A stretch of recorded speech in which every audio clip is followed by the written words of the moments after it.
Japan has hitherto provided 12 ships to the Coast Guard to play a part in improving the Philippines' maritime security capability.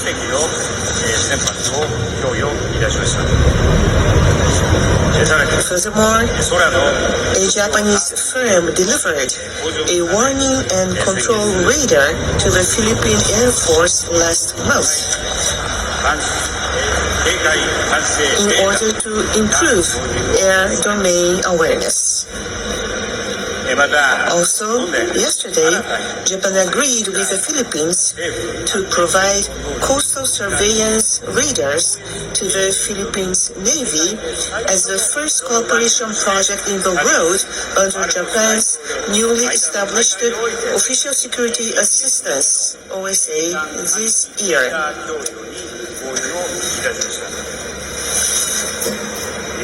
Japan will continue to contribute to the enhancement of the Philippines' security capabilities, thereby contributing to regional peace and stability.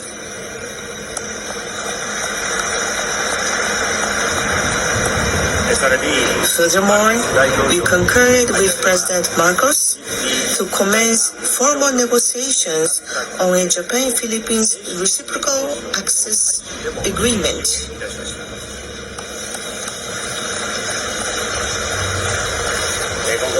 Japan intends to further deepen strategic cooperation with the Philippines in the future.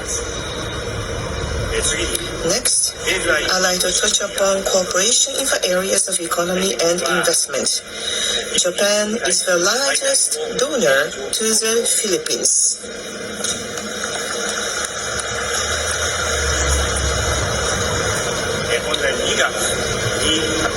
Through the 600 billion yen public-private assistance announced in February, which runs through March next year, we will continue to support economic and social development in line with President Marcos' Build Better More program.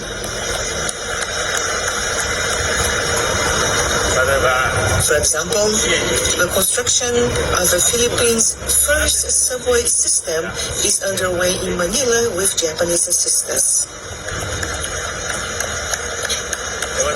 I'm going to visit the construction site later today.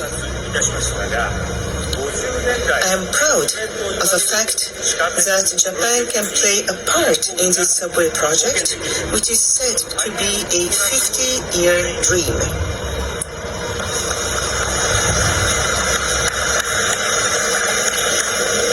Furthermore, Japan is one of the largest investors in the Philippines on a private sector basis. Public-private partnerships and investments in companies that contribute to decarbonization are also underway. The public and private sectors are eagerly working together to support the economic growth of the Philippines. We welcome the signing of a memorandum of cooperation in the field of tourism. We hope that through efforts such as the FIBA Basketball World Cup co-hosted by Japan, the Philippines, and Indonesia this year, our golden friendship will lead to the next generation. Japan and the Philippines have also deepened coordination in addressing global issues. As a native of Hiroshima, nuclear disarmament is my life work. I will continue to promote realistic and practical efforts toward a world without nuclear weapons.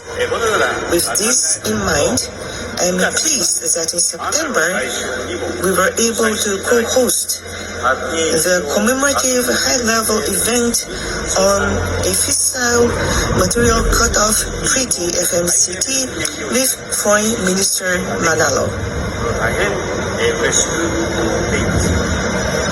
Regarding climate change, which the Marcos administration also attaches great importance to, we are deepening cooperation on energy transition through the realization of an Asia Zero Emission Community or AZEC concept. In December, we will hold the AZEC Summit meeting and will work with participating countries to pursue the common goal of net zero via various pathways for energy transitions according to each country's circumstance.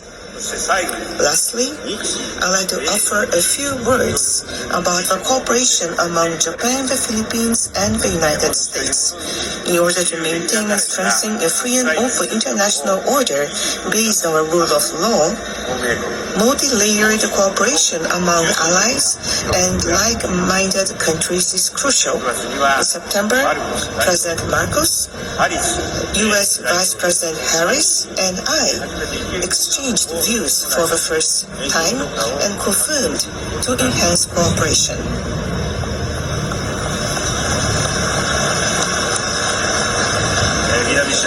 In the South China Sea, the trilateral cooperation to protect the freedom of the sea is underway.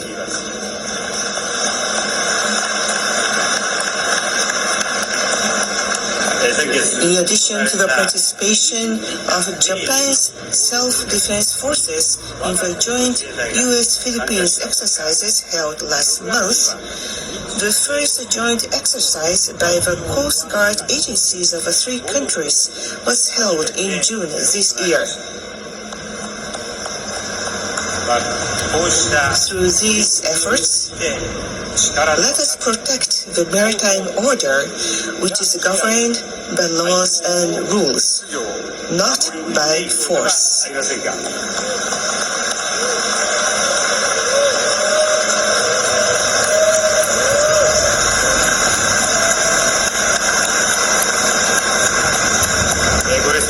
Ladies and gentlemen, as I have mentioned, the relationship between Japan and the Philippines has made great strides over the past half-century.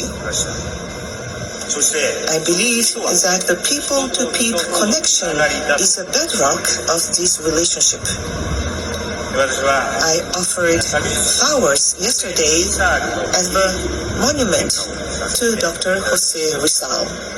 Dr. Rizal, who had once stayed in Japan in his youth and had the opportunity to interact with Japanese people, envisioned that our two countries would one day engage in a full-fledged relationship. Indeed, exchanges between the peoples of the two countries have been unwavering. After the Great East Japan earthquake in 2011, the Philippines sent a medical assistance team, and the Filipino caregiver candidates remained in the affected areas to provide dedicated care, saying we cannot abandon the elderly people.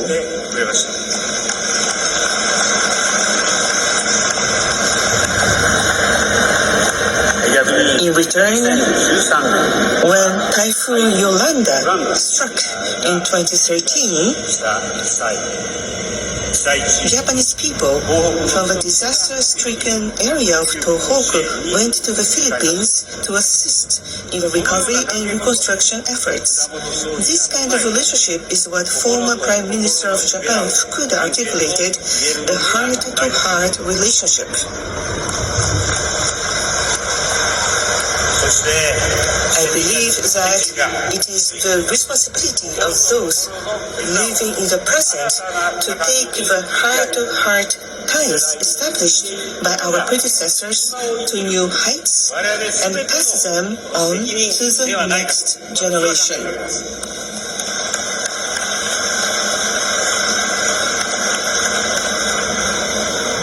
The slogan for the 50th anniversary of ASEAN-Japan Friendship and Cooperation is Golden Friendship, Golden Opportunities. At the ASEAN-Japan Commemorative Summit meeting in December, I hope to work with President Marcos and other ASEAN leaders to ensure that the golden friendship between Japan and ASEAN will be a golden opportunity that leads to the next generation.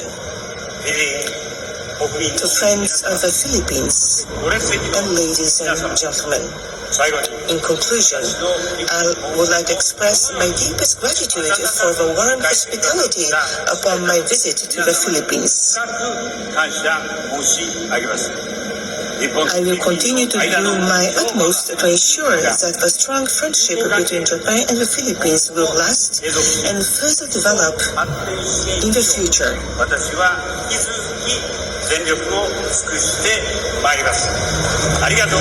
very much for your time today.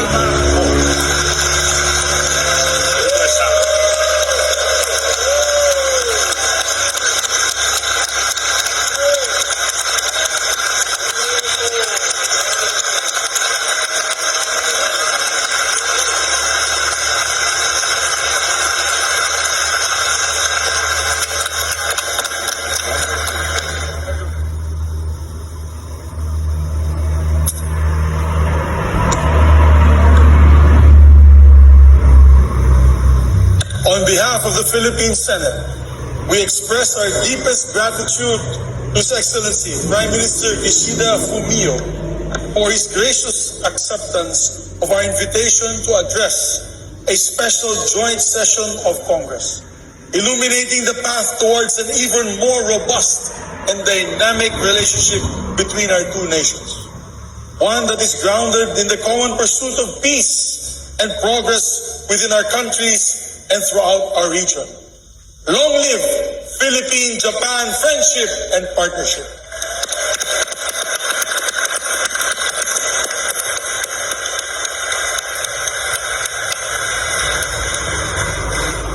In the spirit of unity and partnership, we extend our sincere and heartfelt appreciation to His Excellency Prime Minister Kishida Fumiyu, with reverence and hope for our shared future. Today's discourse fortifies the bridge between our great nations. Maraming salamat at mabuhay tayong lahat.